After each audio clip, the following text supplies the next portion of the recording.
स्वागत है आपका। मैं हूं मोहम्मद आशिक। आप देख रहे हैं फास्ट समाचार। आज हमारे साथ विशेष चर्चा करने के लिए न्यू पेंशन कर्मचारी महासंघ जिला चंबा के जिला अध्यक्ष सुनील जरयाल मौजूद हैं, जिनके साथ हम विशेष बातचीत करेंगे। जानकारी के लिए पहले हम आपको बता दें कि सुनील जरयाल न्यू पेंशन कर्मचारी महासंघ के लिए पूरे हिमाचल प्रदेश में प्रयास कर रही हैं। कोई भी सरकार हो, इनका प्रयास है कि सरकार से न्यू पेंशन, पुरानी पेंशन बहाल हो। इसलिए ये न्यू पेंशन कर्मचारी महासंघ जिला अध्यक्ष पर अपनी सेवाएं दे रही हैं। हम इनसे जानेंगे कि किस तरीके का ये प्रयास कर रही हैं और इन्हें किस तरीके की उम्मीदें हैं। जी धन्यवाद सर। सबसे पहले मैं फास्ट समाचार का धन्यवाद करता हूं कि आपने ये न्यू पेंशन कर्मचारी महासंघ की जो आवाज़ है उसको रखने के लिए एक प्लेटफॉर्म दिया है हमें। तो ऐसा है कि हमारा जो ये महासंघ है वर्ष 2015 में अस्तित्व में आया था और वर्तमान 2022 जो नव वर्ष शुरू हुआ है हमारा, अब तक इस एसोसिएशन ने बहुत सी मांगें जो हैं वो मनवा ली हैं। लेकिन हमारा एक सिंगल लाइन एजेंडा है ओल्ड पेंशन स्कीम की बहाली, और उसके लिए हम लोग दिन रात लगे हैं और उम्मीद है कि जल्द ही इस पर कुछ अच्छा फैसला आएगा। क्या लगता है, अभी आपको धर्मशाला में शीतकालीन सत्र चला हुआ था, जिला चंबा से भी काफ़ी कर्मचारी गए हुए थे, क्या लगता है आपको सरकार के ऊपर इसका असर देखने को मिलेगा? जी बिल्कुल। धर्मशाला में चंबा से लगभग 7,000 कर्मचारी गए थे और 30 से 35 हज़ार की संख्या वहाँ कुल मिलाकर कर्मचारियों की थी, और सरकार पर इसका पॉजिटिव असर हुआ है। और पहली बार जो है वो सरकार ने ज्ञापन लेने की प्रथा जो है वो बंद करके एक बैठक कमरे में बुलाकर पूरे एसोसिएशन को 32 डेलीगेट्स पूरे हिमाचल के बुलाए गए थे राज्य अध्यक्ष प्रदीप ठाकुर जी की अगुवाई में, जिसमें मैं भी मौजूद था, हमारे जिला अध्यक्षा रचना महाजन जी भी मौजूद थी महिला विंग की ओर से। तो एक अच्छा माहौल सरकार की ओर से रखा गया था और वैसा ही कर्मचारियों ने वहाँ पर अपना प्रेजेंटेशन दी है। तो उम्मीद है कि आने वाले समय में ओल्ड पेंशन के लिए कुछ अच्छा ही निकल कर सामने आएगा। मान लीजिए हिमाचल प्रदेश में अभी जयराम की सरकार है, जयराम सरकार होने के बावजूद अभी तक पुरानी पेंशन बहाल नहीं हुई है। मान लीजिए अगर सरकार रिपीट नहीं होती है तो उसके बाद क्या लगता है आपको कि पुरानी पेंशन बहाल हो पाएगी या फिर आपके प्रयास जारी रहेंगे? देखिए, सबसे पहले तो मैं इतना चाहता हूं, या मेरा जो विश्वास है, जो कर्मचारियों का विश्वास है, हमें यही ज्ञात है कि इसी वर्ष में हम लोग इस लड़ाई को ख़त्म कर देंगे।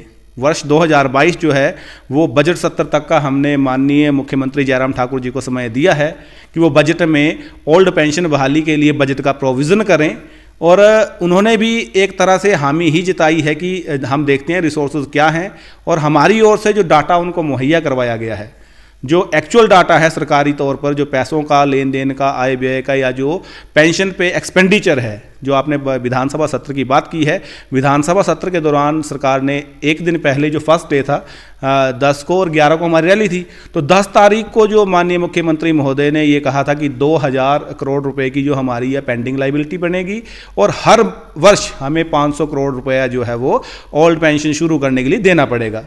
तो आपके चैनल के माध्यम से मैं सभी व्यूअर्स को और सभी कर्मचारियों को बताना चाहता हूं कि हम लोगों ने ट्रेजरी का डाटा उनके समक्ष रखा था, माननीय मुख्यमंत्री महोदय के समक्ष। उसमें हमारे फाइनेंस सेक्रेटरी भी थे, चीफ सेक्रेटरी भी थे, एडिशनल चीफ सेक्रेटरी भी थे, और बहुत से सरकारी अधिकारी जो थे वहाँ पर माननीय मुख्यमंत्री महोदय के साथ मौजूद थे, जहाँ पर कि हम लोगों ने जो पक्ष था कर्मचारियों का वो बखूबी रखा। और 1200 करोड़, एक मैं यहाँ डिजिट बता रहा हूँ कि 1200 करोड़ रुपया जो है वो हिमाचल सरकार हर साल ओल्ड न्यू पेंशन स्कीम के अंतर्गत जो है वो बांट रही है। एक बंदर बांट कह सकते हैं उसको, जो निजी कंपनियों को फ़ायदा देने के लिए पहुंचाई जा रही है।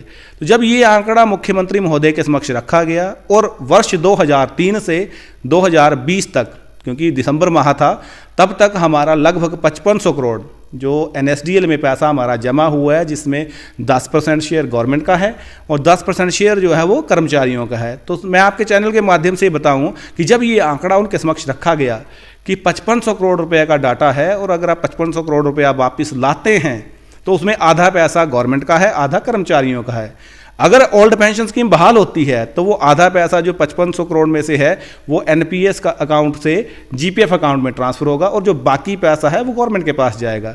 तो जो 2000 करोड़ रुपए की देनदारियां हिमाचल सरकार ने गिनाई थी वो उसी में से पूरी हो जाएंगी।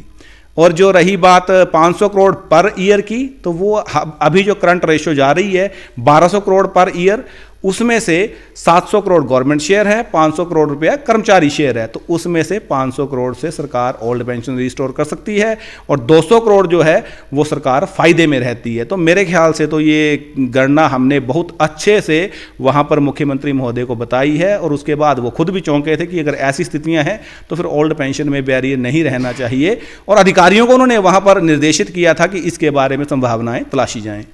जैसे आपने अभी बोला है कि 1 साल का समय सरकार ने आश्वस्त किया है कि लगभग 1 वर्ष तक पुरानी पेंशन बहाल हो सकती है।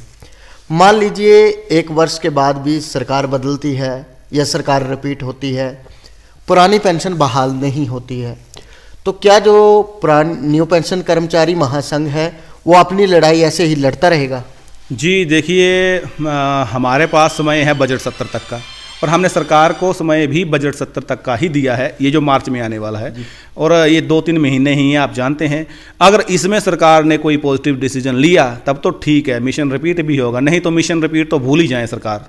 ये हम स्पष्ट तौर पे कह रहे हैं, हम किसी के पक्ष या विपक्ष में नहीं है कर्मचारी, हम सिर्फ अपनी पेंशन के पक्ष में हैं। जो बहाल करेगा उसका साथ खुल कर देंगे, और हमें पूरी उम्मीद है कि इतनी बड़ी संख्या जो 1,20,000 कर्मचारी है, आप जानते हैं कि कर्मचारी राजनीति परिवर्तन में अहम भूमिका निभाते हैं, तो इतनी बड़ी संख्या को माननीय जयराम ठाकुर जी नज़रअंदाज नहीं कर सकते। तो ये तो तय है कि अगर सरकार ने मिशन रिपीट करना है तो ओल्ड पेंशन देनी ही पड़ेगी। जी, ये थे हमारे साथ बातचीत करने के लिए न्यू पेंशन कर्मचारी महासंघ जिला के जिला अध्यक्ष सुनील जरयाल, जिनका कहना है कि अगर सरकार को रिपीट होना है तो पुरानी पेंशन बहाल करनी होगी, क्योंकि न्यू पेंशन कर्मचारी महासंघ काफ़ी प्रयास कर रहा है। अब सिर्फ बजट सत्र का इंतजार है कि बजट सत्र में सरकार क्या कुछ निर्णय लेती है। क्या सरकार को मिशन रिपीट के जो सरकार ने सपने देखे हैं वो साकार करने हैं, तो इनकी मांगों को पूरा करना पड़ेगा, नहीं तो सरकार भी बदली जा सकती है। चंबा से फास्ट समाचार के लिए मोहम्मद आशिक की रिपोर्ट।